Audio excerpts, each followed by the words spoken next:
वीरः हनुमान् रामलक्ष्मणयोः रक्षणम्। हनुमान् सूक्ष्मरूपं प्राप्य पाताललङ्कायाः सिंहद्वारम् अतिक्रम्य नगरस्य प्रवेशं कृतवान्। अग्रे यदा गतं तदा अनतिदूरे कश्चन कोलाहलः श्रुतः। हनुमान् तस्यां दिशि गतवान्। तत्र काचित् गुहा आसीत्। गुहा एव कालीमन्दिररूपेण परिवर्तिता आसीत्। मन्दिरस्य पुरोभागः तोरणैः, दीपादिभिः च विशेषतः अलङ्कृतः आसीत्। महिरावणस्य सेवकाः राक्षसाः मध्येन पूर्णानि भाण्डानि आनीय स्थापयन्तः आसन्। तेषां गानेन कोलाहलेन च स च समग्रः प्रदेशः व्याप्तः आसीत्। मन्दिरस्य पुरतः पणवः, आनकं, ढक्का, डमरुः इत्यादीनि वाद्यानि स्थापितानि आसन्। एतत् सर्वं दृष्ट्वा हनुमान् विनायासम् ऊहितवान् यत् प्रातः रामलक्ष्मणौ कालिकामात्रे बलिरूपेण समर्पयितुम् एव एषः सन्नाहः इति। हनुमान् मक्षिकारूपं धृत्वा कालीमन्दिरस्य छदेः उपरि गतवान्। मन्दिरस्य उपरि अभिषेकार्थं घटेषु विविधानि जलानि स्थापितानि आसन्। मूर्तेः उपरि एकं छिद्रम् आसीत्। तेन छिद्रमार्गेण मक्षिकारूपः हनुमान् गर्भगृहं प्रविष्टवान्। कालिकामातुः मूर्तिः उन्नता आसीत्, उग्ररूपा चापि आसीत्। हनुमान् मूर्तेः पुरतः स्थित्वा क्रोधमिश्रितेन स्वरेण पृष्टवान्, अम्ब, किं भवती रामलक्ष्मणयोः बलिम् इच्छति इति। तदा कालिकामाता सौम्यरूपं धृत्वा हनुमतः पुरतः प्रत्यक्षीभूय, वत्स आञ्जनेय, महिरावणस्य मरणकालः सन्निहितः अस्ति, जयशाली भविष्यति भवान् इति उक्त्वा हनुमन्तम् आशिषा अनुगृह्य अदृश्यतां गतवती। कालिकादेव्याः एतानि वचनानि श्रुत्वा हनुमान् नितरां सन्तुष्टः।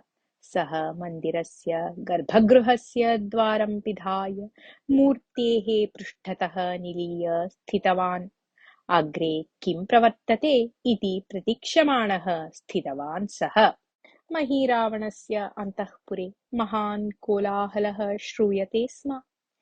रामलक्ष्मणयोः बलिरूपेण समर्पणस्य अनन्तरं प्रचलिष्यमाणस्य महिरावण-चन्द्रसेनयोः विवाहस्य निमित्तं तत्र सन्नाहः महता वैभवेन प्रचलन् आसीत्। अन्तःपुरस्य व्यवस्थापिका राक्षसी कण्टकिनी उत्साहेन चन्द्रसेनायाः अलङ्कारे उद्युक्ता आसीत्। मध्ये मध्ये सा चन्द्रसेनां प्रीत्या आलिङ्गन्ती महिरावणस्य यशोगानं श्रावयति स्म। भवनस्य प्राङ्गणे कोलाहलः आरब्धः। प्रतिमारूपेण स्थापितौ रामलक्ष्मणौ निजरूपेण परिवर्तितौ। अनन्तरं तौ शकटम् आरोप्य शकटस्थे उन्नतस्तम्भे बद्धवन्तः राक्षसाः। तयोः शरीरे जपाकुसुममालाः स्थापिताः आसन्। एतं शकटं सर्पाकारकाः घोराः पिशाचाः वहन्तः आसन्। एवं प्रकारेण शोभायात्रया रामलक्ष्मणौ कालिकामन्दिरं प्रति नीतौ। राक्षसानाम् उत्साहपूर्णं कोलाहलं श्रुत्वा एव चन्द्रसेना ज्ञातवती यत् किं प्रवर्तमानम् अस्ति इति। सा झटिति उत्थितवती। कण्टकिन्या निरुध्यमाना अपि सा भवनात् निर्गत्य प्राङ्गणम् अतिक्रम्य मार्गम् आगतवती। तदा तया पीतवस्त्रधारी, सिन्धूरतिलकधारी, बन्धनयुक्तः शकटस्थः रामः दृष्टः। एतत् दृष्टवत्याः चन्द्रसेनायाः दुःखम् उद्गतम्। सा उच्चध्वनिना रोदनं कृतवती।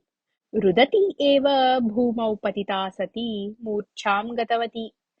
चन्द्रसेनाम् अनुसृत्य आगता घोरराक्षसी कण्टकिनी नितरां क्रुद्धा आसीत्। सा मूर्छां गतां चन्द्रसेनां कषया ताडितवती। आतृप्ती ताडितवती सा। मूर्छां गता चन्द्रसेना एतत् किमपि न जानाति। अन्ते कण्टकिनी चन्द्रसेनाम् उन्नीय स्कन्धे आरोप्य भवनस्य अन्तः नीत्वा प्रकोष्ठे बन्धने स्थापितवती। कालिकादेव्याः प्रधानार्चिका कण्टकिनी एव आसीत्। अतः सा अभिषेकसन्नाहं द्रष्टुं त्वरया मन्दिरम् उद्दिश्य गतवती। आहिरावणेन महिरावणेन चापि देवी पादतीर्थानाम्ना व्यवह्रियमाणं मद्यं कण्टकिन्याः हस्ततः एव स्वीकरणीयम् आसीत्। राक्षसाः कालिकादेवीं मद्येन अभिषेक्तुम् उद्युक्ताः अभवन्।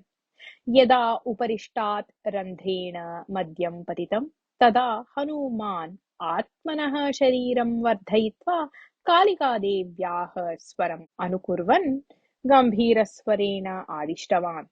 इदानीं मद्यस्य अभिषेकेण अलम्। क्षीराभिषेकः प्रवर्ततां नाम इति। यदा हनूमान् एवम् उक्तवान् तदा मन्दिरस्य बहिर्भागे स्थितानां कोलाहलः झटिति स्तब्धः। देवी किमर्थं मद्याभिषेकं निराकृतवती इति परस्परम् आश्चर्येण उक्तवन्तः ते।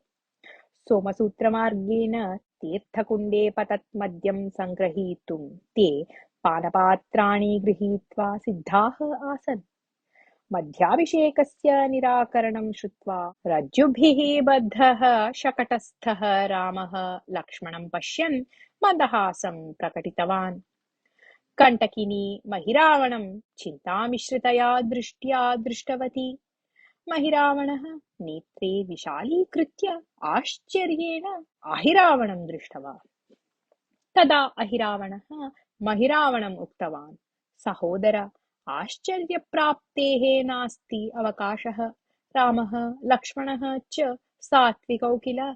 सात्विकः आहारः मद्येन मिश्रितः चेत् सारहीनः भवति खलु। अतः तया मद्यं निराकृतं तावदेव इति। सहोदर, भवतः वचनं युक्तम् अस्ति। प्रतिदिनं भवान् एव देवीपादतीर्थं मद्यं पिबति। अतः देव्याः अन्तरङ्गं भवता एव स्फुटं ज्ञायते, न अस्माभिः इति अहिरावणम् उक्त्वा महिरावणः समीपस्थान् भटान् आज्ञापितवान् यत् क्षीराभिषेकार्थं झटिति व्यवस्था भवतु इति। राक्षसाः महापात्रैः क्षीरम् आनीय अभिषेकं कर्तुम् उद्युक्ताः अभवन्। हनूमान् तीर्थकुण्डस्य उपरि स्थिते रन्ध्रे मुखं योजयित्वा समग्रं क्षीरं महता सन्तोषेण पीतवान्। क्षीरस्य पानेन तस्य उत्साहः शक्तिः च प्रवृद्धे। अल्पे एव काले अभिषेकः समाप्तः। महिरावणः उत्साहेन मन्दिरस्य गर्भगृहस्य द्वारस्य समीपं गत्वा साष्टाङ्गं नमस्कृत्य देवीं प्रार्थितवान्, अम्ब, दर्शनदानेन अस्मान् अनुगृह्णातु कृपया इति। झटिति अन्तर्भागतः स्वरः निर्गतः, भक्ताग्रेसर, प्रथमं भवान् सहोदरं फलपुष्पादिभिः सहितम् अहिरावणं पूजार्थं प्रेषयतु इति। तदा महिरावणः अहिरावणस्य समीपम् आगत्य उक्तवान्, सहोदर, भवद्विषये कालिकामातुः विशेषप्रीतिः। सा आज्ञापितवती अस्ति यत् नैवेद्येन सह भवता अन्तः आगन्तव्यम् इति।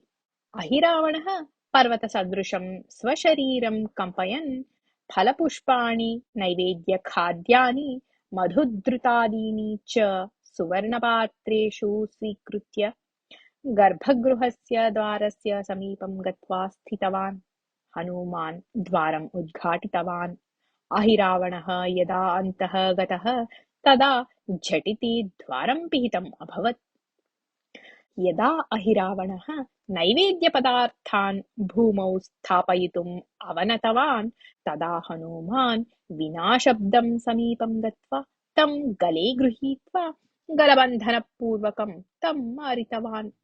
अनन्तरम् अहिरावणेन आनीतानि फलखाद्यादीनि सन्तोषेण खादित्वा मधु आतृप्तिवीतवान्। इदानीं तस्य उत्साहः पूर्वापेक्षया द्विगुणितः जातः। हनूमान् परितः सकृत् परिशील्य अहिरावणस्य शवं कोणे कुत्रचित् पातितवान्। अनन्तरं पुनः गम्भीरस्वरेण महिरावण, इदानीं रामलक्ष्मणौ अन्तः प्रेषयतु। मम प्रियभक्तः अहिरावणः ताभ्यां मम पूजां प्रथमं कारयतु इति उक्त्वा द्वारम् उद्घाट्य स्थापितवान् च।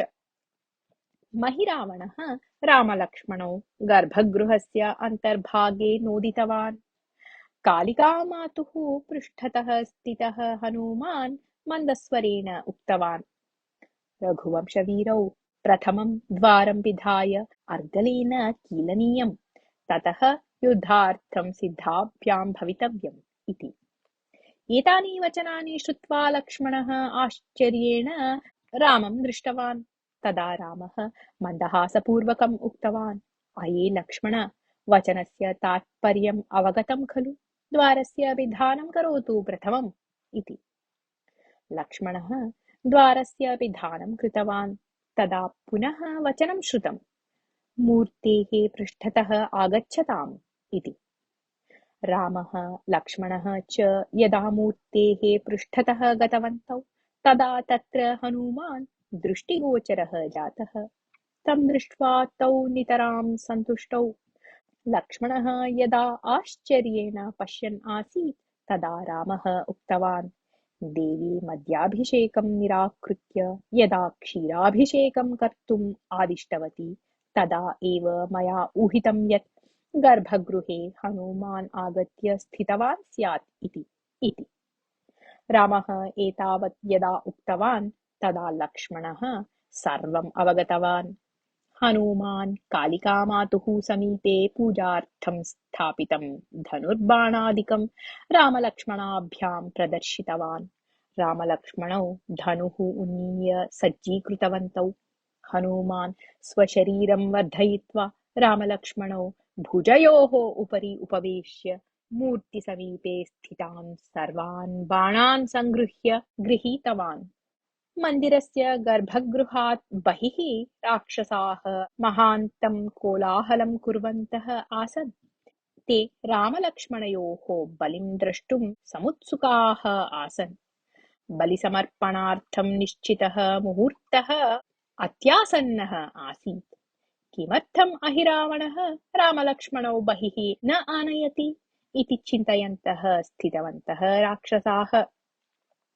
अल्पे एव काले कण्टिकिनी सन्देहं प्राप्तवती यत् गर्भगृहस्य अन्तः अहितं किमपि प्रचलत् स्यात् इति। सा द्वारसन्धिमध्यात् अन्तः दृष्टिं प्रसारितवती। अभिषेकरूपेण समर्पितस्य क्षीरस्य लेशः अपि मूर्तेः उपरि न दृष्टः तया। मन्दिरस्य अन्तः कोऽपि शत्रुः आगत्य स्थितः अस्ति इत्येषः तस्याः संशयः दृढः जातः। सा मुखं परिवर्त्य राक्षसान् पश्यन्ती उच्चस्वरेण चीत्कारं कृतवती। तदा राक्षसाः तस्याः समीपं गत्वा पृष्टवन्तः, किं जातं? कालिकामाता किं बलिम् इष्टवती इति। तदा कण्टिकिनी क्रोधेन तान् पश्यन्ती, अये मन्दमतयः, सर्वनाशः सम्पन्नः, पश्यताम्, अस्माकं महती वञ्चना प्रवृत्ता। गर्भगृहस्य अन्तः कोऽपि शत्रुः प्रविष्टः अस्ति। पाताललङ्काम् अपि विना क्लेशं प्रविष्टवान् सः शत्रुः सामान्यः न स्यात्। सा दुष्टावराकी चन्द्रलेखा अस्माकं रहस्यं शत्रून् निवेदितवती इति भाति। कषया सम्यक् प्रहृतं चेदेव सा सत्यं वदेत्, नान्यथा इति उक्त्वा चन्द्रलेखायाः प्रकोष्ठस्य दिशि धावितवती। कण्टकिन्याः वचनं श्रुत्वा राक्षसाः आश्चर्येण परस्परं मुखं दृष्टवन्तः। कण्टकिन्या यथा उक्तं तथा कोऽपि शत्रुः किम् अन्तः प्रविष्टः स्यात्? महाशक्तिशालिनः महिरावणस्य शासने कथं कोऽपि शत्रुः पाताललङ्कां प्रवेष्टुं शक्नुयात्? तादृशः प्रबलः शत्रुः सः कः स्यात् इति चिन्तयन्तः स्थितवन्तः ते।